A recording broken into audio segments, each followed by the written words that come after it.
This is London's Oxford Street, a place where thousands and thousands of global supply chains end up, in something we all love. Got a couple of bargains today. Let's have a look. Nice t-shirts. Let's have a look at the label. Made by slaves? Can't be right. Of course, it doesn't say that, but it could. 71% of organisations believe that there is slavery going on within their supply chains. And that means there are over 21 million people working in modern slavery today. That's more than there were back in the 1800s. But if one of my bargains did say, may contain traces of modern slavery, then at least I'd know where it came from. One of the big problems with modern slavery is that the length and complexity of our global supply chains put the problems out of sight and out of mind. Let's go. But I think that if we really want to tackle modern slavery today, there are some critical lessons that we can learn from history. The campaign against slavery in the 18th century began outside the mainstream.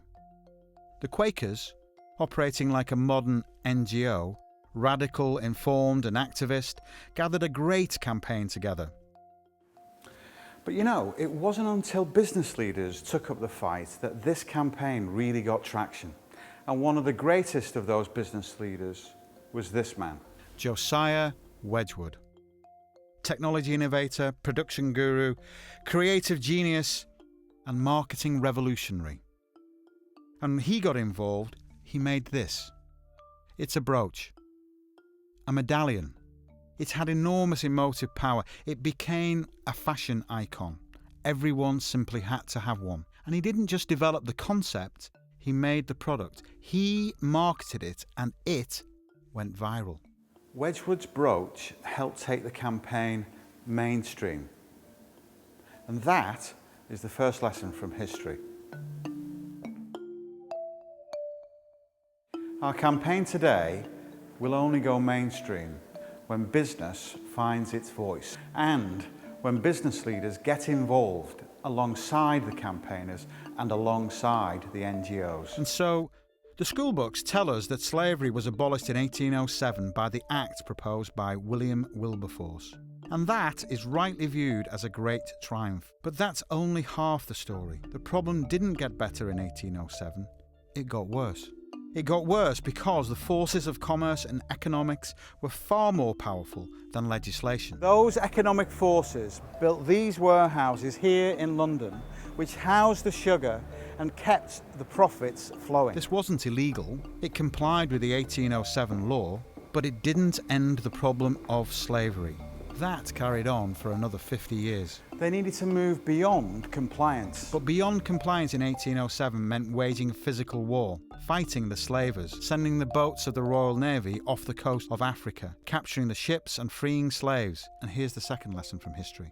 We need to move beyond compliance and fight a war too, because the economic forces today are just as powerful as they were in the 18th and 19th century. This time, the weapons are in our hands. And those weapons are data and information. The third lesson from history is very simple. You need alliances to win a war. It was true in the 19th century, and now, well, once again, we need each other. Businesses need to come together with their competitors, with NGOs, and with law enforcement agencies.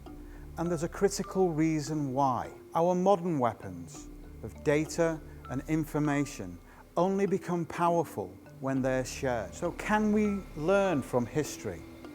Can we find our voice as business leaders? Can we move beyond compliance to declare a smart war fought with data and information? And can we form and forge those alliances that cross normal competitive boundaries and bring everyone together so that our data becomes powerful? You know, when it comes down to it, this isn't really about supply chains or globalization or compliance or risk management or any of those things. This is about people like you and me living and working in horrible conditions in modern slavery. They need our help. Let's give it.